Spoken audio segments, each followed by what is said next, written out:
Do you realize that he had sex with Tori Wilson that night? Probably a lot of times too. So anyway, but there was and even if I know you remember this, I even sent you a text. This is why I fucking hate wrestling. I just hated putting up with all this bullshit that you would have to put up in the back. And you would have to put up with guys not wanting to do jobs, or guys trying to rebook shit, or guys not wanting to do this and that. And it just, it was discouraging. And and then I was just thinking, and then I got there at Starrcast, and of course there was a lot of work to be done, but it all kind of fell into place. But just my feeling going to Vegas was, oh, here we go again. All this shit we got to deal with. But you made it through it, buddy. And guess what? You got another one. Yeah, but you know what? This is going to be a little different than last year. Yeah, well, good.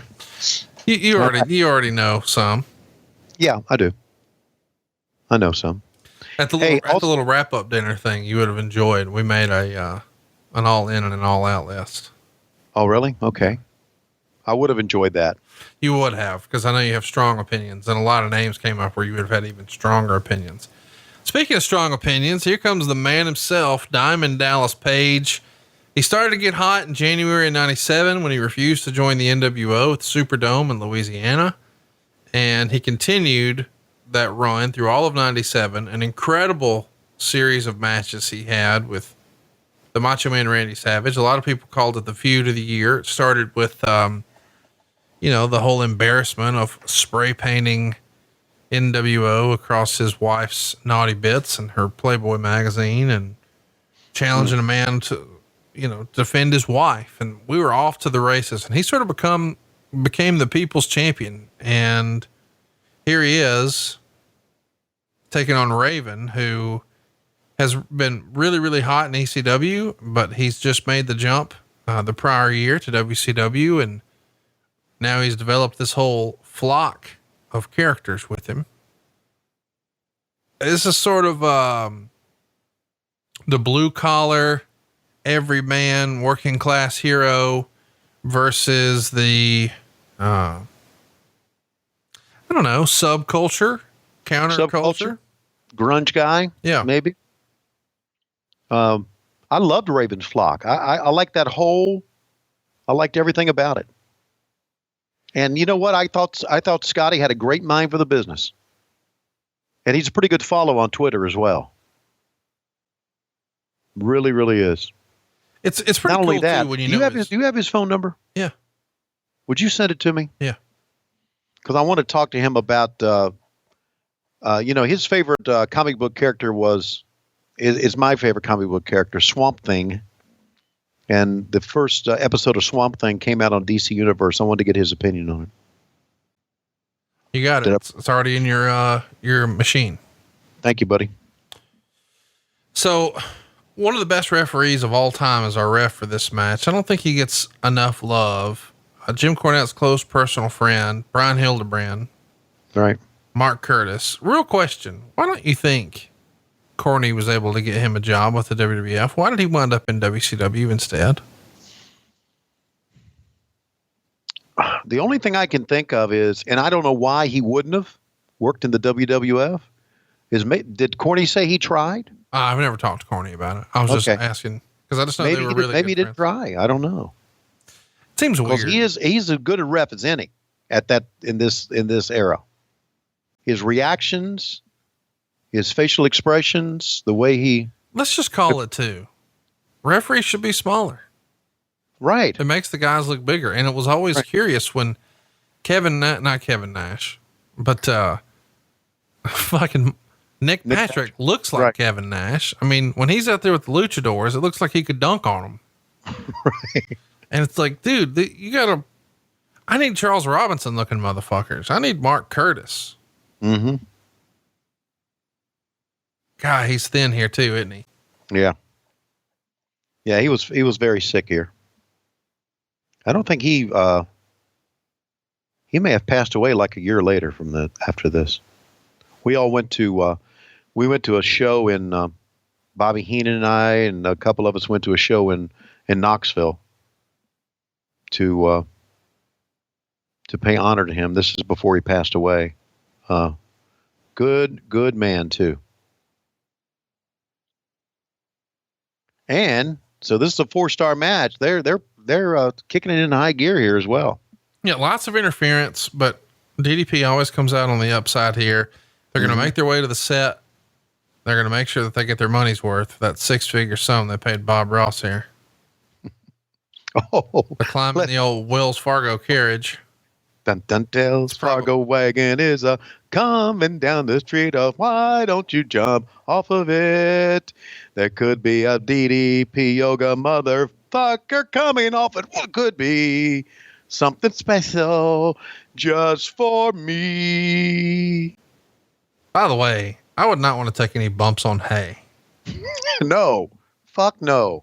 Like the ref took a bump on hay and jumped right up, but if it would have happened on a canvas, he'd still be unconscious. But this fucking hay, which not fun. No, because it's tightly wound together. There's no give in hay. That fence looks like something Jerry Jarrett put together. It fucking collapsed as soon as somebody touched it. Oh God. Like, when was the last time you saw a trash can that looked like that in real life? No, you don't. And it's in the crowd, but it's got a big box of Dunkin' Donuts in it. That seems legit. Oh, and how about a wagon wheel or two? No. You want to sing some Wagon Wheel for us? Oh God. Can you get me started? Let's see. Come on, baby, like a wagon wheel.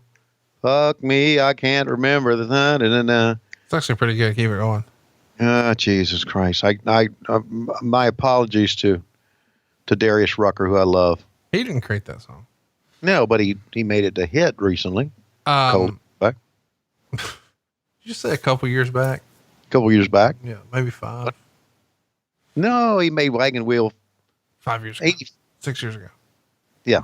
6 years ago. Wow. Time flies. Hey, they destroyed WCWWrestling.com. Probably wasn't hard to do. It probably wasn't. This is for the U.S. title, right? Yep. And I guess it was it anything goes match, I quit match, hardcore match?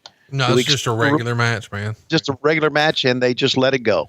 Come on, man. Every time Raven wrestles, it's Raven's rules. Raven's rules. Thank you. Thank you for clearing that up, because it's Raven's rules. What about me? What about Raven? I feel like you say that at dinner sometimes. What about me? Lois makes her plate. Lois makes the kids' plates. And then you're over there on your recliner. Probably smells like farts and dandruff. And you go, what about me? I wanted the donkey dicks. What about me? What do farts and dandruff smell like? Your chair, your furniture. I've never been to it, but I just know it's covered in dog hair. It smells like farts and dandruff. Farts and dandruff. There's another shirt. Farts and dandruff. God. Oh, there's a cowbell. Man, sell it at the curtain. Oh. They ought to take the horns of that cow and stick it up their ass. Here we go. Every time I see Chad, I want to fuck up his last name and make it an actor's name. I want to, as in Paul Giamatti or whatever the fuck his name is. It was Damiani, right? Damiani. But it's spelled similarly. Yeah. And it just makes me go there. And that's not his name at all. Look at that cow. That cow was a bucking motherfucker. I feel like that was your routine back in the day. What? You'd put a rope around their neck and then you would cross your feet at the bottom and you just hang on, baby, hang on. We're about done. They fucked up. They should have did something to that cow. They should have stuck like one of their heads up the cow's ass. That'd have been great. I'd have done that. Meanwhile, sick boy walking around with a fucking a sink. A stainless steel sink. Hit him with everything in the kitchen sink. Oh, cliches all about. Fuck. That's not like hitting him with a trash can lid. I can tell you that. Jesus Christ. You don't know. Did they get that from Sinks R Us? Could have one too. Oh, Let man. me tell you about our new sponsor here on the show. Sinks Are Us. That's right. You can wash the fart smells out of your furniture, wash the dandruff out of your hair. Right down the drain. You can watch the dandruff right down the drain. We got porcelain. We got plastic. We got wood. And trust us, here at WCW, we know a lot about circling the drain. And Tony Schiavone is our resident expert on wood washing. Now, thanks to Blue Chew, he's washing more wood than ever before. Absolutely. That's bluechew.com. I was told, I don't know if this is true or not, but I was catching up with Matt, your son. Oh, God. Not the jobber Schiavone. Matt is like, Matt's the Kenny Omega Schiavone. Okay. Matt's the 6-7 star Schiavone. All right. He was telling me, he's like, hey man, cause I had a little moment with him. I said, dude, I had no idea how much I needed your help, and I really appreciate your help. You've been invaluable to me. You're the fucking MVP of this deal. I really appreciate you, blah, blah, blah. He's like, no, man, I really appreciate you and what you've done for my dad. And I said, what do you mean? He said, man, my dad's like a different guy now. And I said, because of the podcast? He's like, no, because of Blue Chew. Like even my mom was telling me that he was, hitting the corners and then Lolos. And I'm like, I don't even know what that means, man. He's like, well, it's good. Mom's real happy. So without you doing the podcast, Dad would have never had a free sample of Blue Chew. And now he's good to go.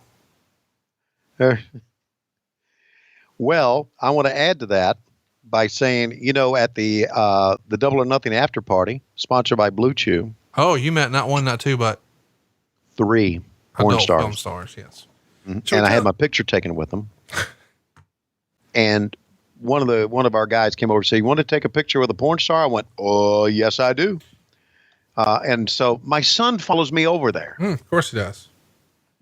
So What's funny is you and I talked about this beforehand. You said, I'm definitely not going. And I said, why? And you said, well, you've got those porn girls coming, and I know you're going to try to make me do something. And my kid's here. I can't go.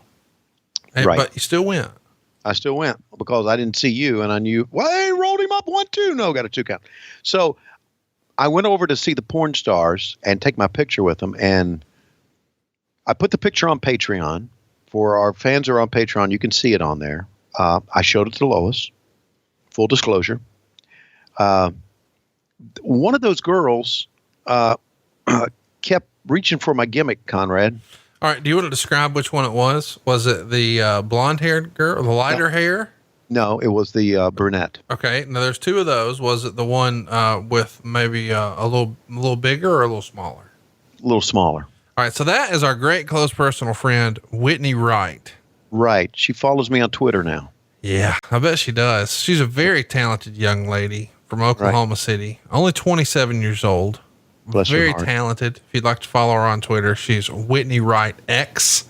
And she has been down with our stuff for a long time, man. She actually won an award last year for XRCO's Best New Starlet, which I don't know what that is, but apparently it's a big thing. So she's very good at what she does. And, she has a person in her life who is a super fan of our podcast and listens. Really?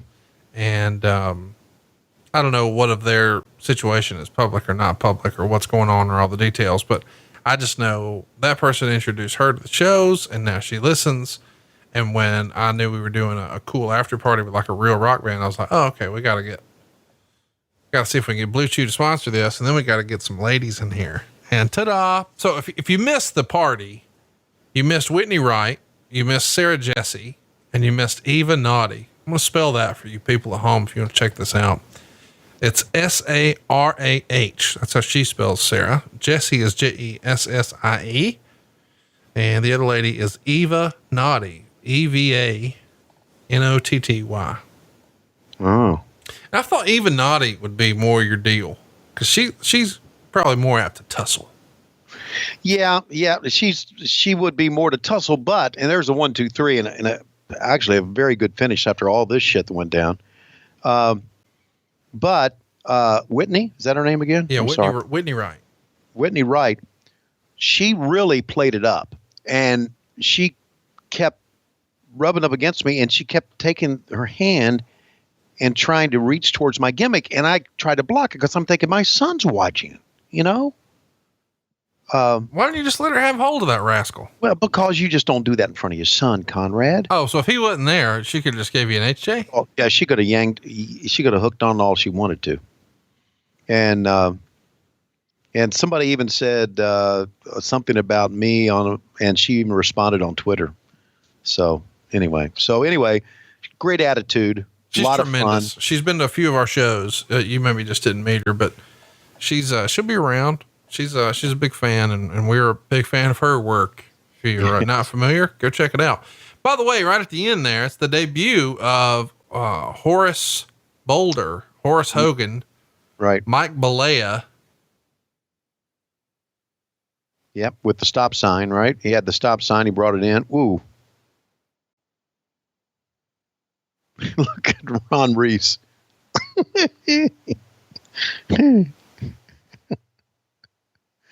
Oh, Jesus. I'll admit, I don't know shit about wrestling, but can you imagine for a minute being 7'7" and they're like, okay, so we need you to bump and feed in this match. You gotta be like, what the fuck are you? No, I'm 7'7". I'm not leaving my goddamn feet. Well, there you go. There's your finish. And Raven, U.S. champion. What do you think of that tattoo Raven has? Rust never sleeps. Really? Rust never sleeps? Yeah. I didn't notice that. It's a cool tattoo. All right.